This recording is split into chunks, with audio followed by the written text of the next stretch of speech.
जय हिंद।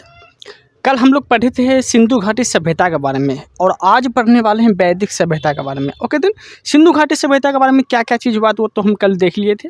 आज इस वीडियो में क्या जानेंगे, वैदिक सभ्यता के बारे में। ओके देन, इस वीडियो को स्टार्ट करते हैं। समझते हैं, ध्यान से देखिएगा। वैदिक सभ्यता, ठीक है। वैदिक सभ्यता पहले समझते हैं ध्यान से कि ये वैदिक सभ्यता जो है ये लाया कौन था, ठीक है। ये सभ्यता फैलाने वाले लोग कौन थे, कहाँ से आए थे। ओके देन, स्टार्ट करते हैं। देखिए, यहाँ का एक एरिया है, ठीक है। यहाँ का एक एरिया है, उधर पड़ता है अफगानिस्तान, ठीक है। क्या पड़ता है? अफगानिस्तान। और अफगानिस्तान की राजधानी अगर आपसे पूछ लिया तो काबुल। ओके देन, समझते हैं ध्यान से। तो अफगानिस्तान से जो लोग आए थे वो पंजाब होते हुए, ठीक है, पंजाब होते हुए क्या आए थे, भारत में आके बस गए थे। कौन? वहाँ के लोग, अफगानिस्तान के लोग आके पंजाब होते हुए भारत में आके बस गए थे। और भारत में जब बसे थे तो स्पेशली उसका बसने का क्या रीज़न था, वो था चारागाह के लिए आए थे। ओके देन, चारागाह के लिए आए थे, ठीक है। कौन? तो वैदिक सभ्यता के मतलब लोग, ठीक है, आए थे और भारत में जाके वो बस गए। और भारत में जब बसे ना, तो भारत में बसने के बाद क्या हुआ, उसी के द्वारा जो है वैदिक सभ्यता बसाया गया। उन्हीं के लोग द्वारा वैदिक सभ्यता बसाया गया। ओके देन, अब समझते हैं ध्यान से। वैदिक सभ्यता का अगर टाइम पीरियड आपसे पूछेगा तो वैदिक सभ्यता का टाइम पीरियड क्या हो जाता है, तो वो हो जाता है 1500 BC से 600 BC। ओके, क्या बोले? 1500 BC से 600 BC। BC का अर्थ क्या हो गया? बिफोर द जीसस क्राइस्ट, मतलब कहने का अर्थ ये हो गया ईसा मसीह के जन्म के बाद का काल, ठीक है। यहाँ तो कोई दिक्कत नहीं है। हिंदी में क्या बोलेंगे? ईसा पूर्व। यहाँ तो कोई दिक्कत नहीं है। अब समझते हैं आगे। तो यहाँ तक समझ में आ गया आप लोग को? अब समझते हैं ध्यान से। कहने का अर्थ है कि वो वैदिक सभ्यता के जो लोग थे वो पंजाब होते हुए आए थे, लेकिन एक इतिहासकार था जिसका नाम था मैक्स मूलर, ठीक है। इतिहासकार का क्या नाम था? Max Muller. उसका कहना क्या था कि वैदिक सभ्यता जो बसाया था, वहाँ के जो लोग थे वो पंजाब से होते हुए नहीं आए थे, बल्कि वो मध्य एशिया से आए थे, ठीक है। मैक्स मूलर के अनुसार वैदिक सभ्यता के लोग थे वो कहाँ से आए थे? मध्य एशिया से आए थे, ठीक है।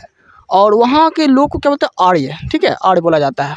आर्य लोग वहाँ से आए थे, तो ठीक है, यहाँ तो कोई दिक्कत नहीं है। और यहाँ से समझते हैं। तो मैक्स मूलर के अनुसार क्या हुआ था, तो वैदिक सभ्यता जो है वो वहाँ जो आर्य लोग जो आए थे वो मध्य एशिया से आए थे। ये इतिहासकार किसका, कौन इतिहासकार का कहना था?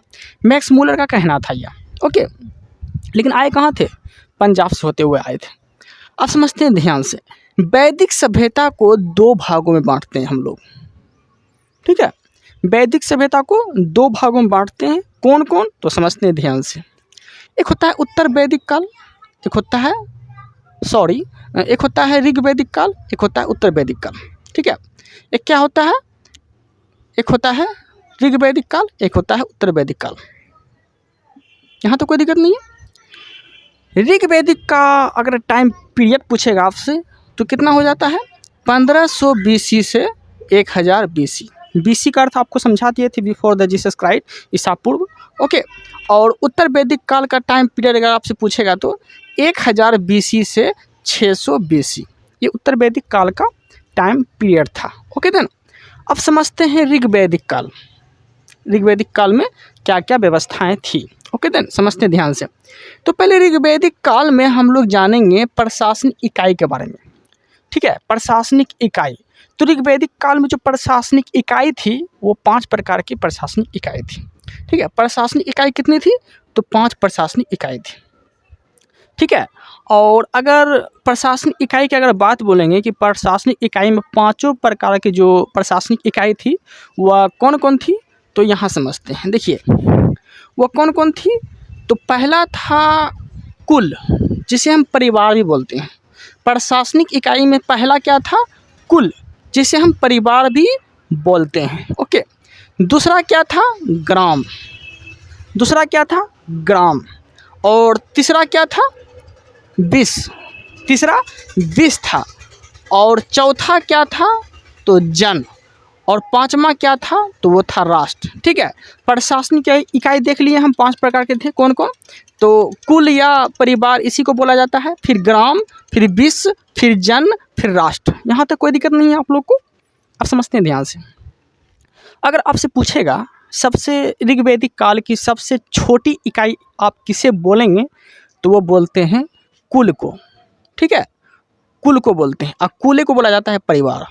ठीक है, यहाँ तो कोई दिक्कत नहीं है। अब समझते हैं ध्यान से कि वहाँ के मुखिया को क्या क्या बोला जाता था। ओके देन, समझते हैं ध्यान से। देखिए, कुल या परिवार के मुखिया को क्या बोला जाता था, तो वो बोला जाता था कुलप। ठीक है, कुलप मतलब कुल या परिवार के मुखिया को क्या बोला जाता था, कुलप। और कुलप को आप लोग कह सकते हैं पिता। ठीक है, घर में होते हैं ना, फैमिली का सदस्य में सबसे बड़ा मुखिया कौन होता है, पिता होता है ना। तो उसी के अकॉर्डिंग जो है वहाँ के जो मुखिया हुआ करते थे, कुलप या पिता उसे कह सकते हैं। ठीक है, यहाँ तो कोई दिक्कत नहीं है। अब समझते हैं आगे जो इकाई है वो है ग्राम। ठीक है, ग्राम के प्रशासनिक मतलब एक ग्राम के मुखिया को क्या बोला जाता था, तो ये बोला जाता था ग्रामिक। ये तो आपको इजीली याद हो जाना चाहिए। ठीक है, ग्राम के मुखिया को ग्रामिणी, ग्राम के मुखिया को ग्रामणी, गो से ग्राम, गो से ग्रामणी। यहाँ तक कोई दिक्कत नहीं है। अब समझते हैं आगे जो है वो है विष। आगे क्या है, विष। ये भी आपको आसान से याद हो जाएगा। कैसे, देखिए, विष का मुखिया क्या बोला जाता था, विषपति। विष से विष, विष से विषपति, विष से विष, विष से विषपति। ओके देन, तो विष के मुखिया क्या बोला जाता था, विषपति। यहाँ तक कोई दिक्कत नहीं है। और आगे जो है वो है जन। आगे क्या है, वो जन। और जन के मुखिया क्या बोला जाता था, तो राजन। जन के मुखिया को क्या बोला जाता था, तो राजन। राजन, जो से जन राजन, जो से जन राजन। ओके देन, तो जन के मुखिया को राजन बोला जाता था। ओके देन, उम्मीद है कि आप लोग को यहाँ तक कोई प्रॉब्लम नहीं हुआ होगा। ओके देन, अब आगे खींचते हैं।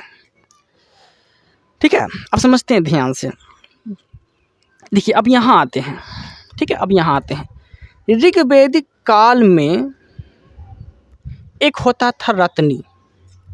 ठीक है, ऋग्वैदिक काल में जो मतलब एक होता था उसे कहते थे रत्नी। और रत्नी हम लोग किसे बोलते थे, तो वो बोलते थे हम अधिकारी को।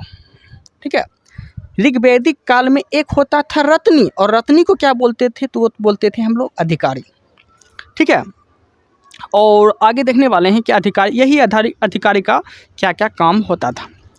तो आपसे अगर पूछेगा कि अधिकारियों की संख्या, रत्नी को ही कहा जाता था अधिकारी, और अधिकारियों की संख्या कितनी होती थी, तो होती थी 12। ओके देन, यहाँ तक कोई प्रॉब्लम नहीं है। अधिकारियों की संख्या 12, जो अपने अपने टोली संभालते थे। ठीक है, अपने अपने क्षेत्र को संभालने वाले अधिकारी को रत्नी भी बोला जाता था, और रत्नी को ही अधिकारी बोला जाता था। दोनों एक ही था। ओके देन, और इसका काम क्या था, तो इसका काम था अपनी अपनी टोली को संभालना। ग्राम में होते हैं ना ग्राम मुखिया, जो काम धाम देखता है, मतलब प्रशासनिक तौर पे उसका काम है, तो वही ना वहाँ के अधिकारी टोली अपना अपना संभालता था, अपना अपना क्षेत्र संभालता था। और रत्नियों की संख्या या अधिकारियों की संख्या होती कितनी थी, तो वह होती थी 12। ओके देन, यहाँ तक कोई दिक्कत नहीं है। और अपने अपने क्या करते थे, टोली को संभालता था। ठीक है, उम्मीद है कि आप लोग को यहाँ तक कोई प्रॉब्लम नहीं हुआ होगा। ओके देन, अब समझते हैं यहाँ ऋग्वैदिक काल। इससे पहले हम लोग देख लेते हैं यहाँ गुप्तचर व्यवस्था। ओके देन, गुप्तचर व्यवस्था देख लेते हैं, उसके बाद फिर उधर हम चलेंगे।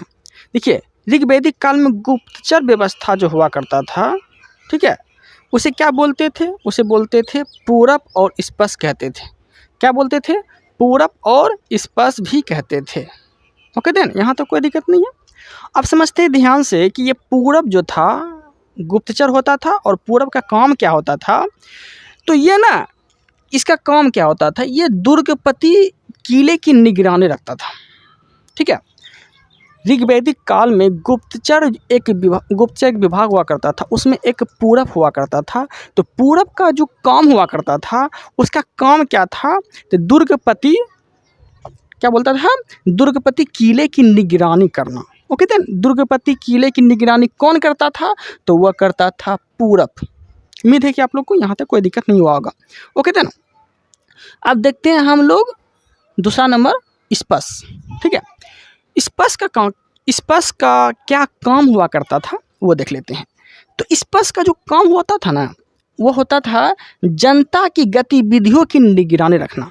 जनता क्या काम कर रहे हैं, कैसा बिहेवियर है, क्या सोच रहा है, मतलब गतिविधियाँ। ठीक है, गतिविधियों की निगरानी कौन करता था? तो वह करता था स्पर्श। स्पर्श का काम था जनता की गतिविधियों की निगरानी करना, और पूरब का काम था दुर्गपति किलों की निगरानी करना। उम्मीद है कि आप लोग को यहाँ तक कोई प्रॉब्लम नहीं हुआ होगा। और ये सब क्या था? तो एक गुप्तचर विभाग था ऋग्वैदिक काल का। ओके देन अब हम लोग आगे बढ़ते हैं। अब देखते हैं ऋग्वैदिक काल में देखते हैं हम लोग, एक आता था वाजपति। एक क्या आता था? वाजपति। और वाजपति का क्या काम था? तो गोचर भूमि का यह क्या होता था? अधिकारी होता था। ओके देन ऋग्वैदिक काल में वाजपति क्या हुआ करता था? तो यह गोचर भूमि का, गाय का, ठीक है, भूमि अधिकारी हुआ करता था। वाजपति का क्या काम था? गोचर भूमि का अधिकारी हुआ करता था। उम्मीद है कि आप लोग को यहाँ तक कोई प्रॉब्लम नहीं हुआ होगा। ओके देन अब समझते हैं आगे। उग्र। उग्र का क्या काम हुआ करता था? उग्र व्यवहार होता है ना, उग्र व्यवहार मतलब उग्र का क्या काम हुआ करता था? तो उसका जो काम हुआ करता था ना, वो अपराधियों को पकड़ने वाले एक अधिकारी हुआ करता था। ठीक है, अपराधियों को पकड़ने के लिए एक अधिकारी हुआ करता था, जिसका क्या ना, जिसके जो कौन हुआ करते थे? तो वो उग्र हुआ करते थे। तो उग्र, अपराधियों को पकड़ने वाले अधिकारी को क्या कहा जाता था? उग्र कहा जाता था। यहाँ तक कोई प्रॉब्लम नहीं हुआ होगा आप लोग को। आगे अब समझते हैं हम लोग ऋग्वैदिक काल की वर्ण व्यवस्थाएं। ऋग्वैदिक काल की वर्ण व्यवस्थाएं देखते हैं हम लोग। ओके देन और वर्ण व्यवस्थाएं हुआ कितने प्रकार के हुआ? वर्ण व्यवस्थाएं, ऋग्वैदिक काल के जो वर्ण व्यवस्थाएं हुआ करते थे वो कितने प्रकार के हुआ करते थे? तो वो 4 प्रकार के हुआ करते थे। ओके देन तो कौन कौन हुआ करते थे? तो पहला होगा ब्राह्मण। ठीक है, पहला ब्राह्मण, दूसरा क्षत्रिय, तीसरा वैश्य, और चौथा हो जाएगा आपका शूद्र। ठीक है, ऋग्वैदिक काल में वर्ण व्यवस्था कितने प्रकार के? 4 प्रकार के। पहला ब्राह्मण, दूसरा क्षत्रिय, तीसरा वैश्य और चौथा शूद्र। ओके देन अब समझते हैं ध्यान से कि किसका क्या काम हुआ करता था। तो ब्राह्मण का क्या काम है? ब्राह्मण का क्या काम हुआ करता था? तो ब्राह्मण का काम होता है पूजा कराना। ओके देन और क्षत्रिय का क्या काम हुआ करता है? युद्ध करना, तलवारबाजी करना। ठीक है, बाहुबली, ये सब क्या है? क्षत्रिय था। ओके देन तो युद्ध करना किसका काम है? क्षत्रिय का काम है। वैश्य का क्या काम हुआ करता था? तो वैश्य का काम हुआ करता था व्यापार करना। ठीक है, व्यापार करना। और क्षुद्र का क्या काम हुआ करता है? तो ये हुआ करता है सेवा करना।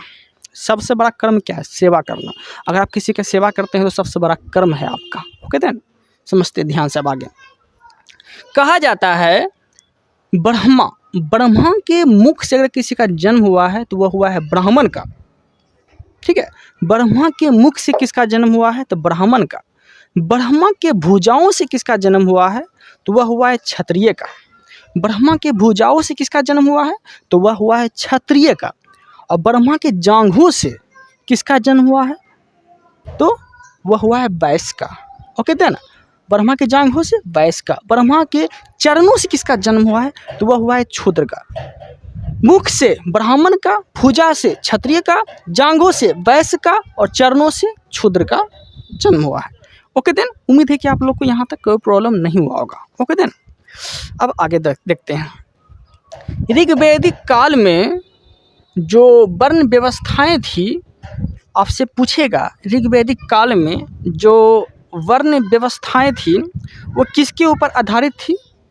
तो वह था व्यवसाय पर। ठीक है, वो क्या था? व्यवसाय पर। जैसे आपको कैसे बोले व्यवसाय मतलब क्या?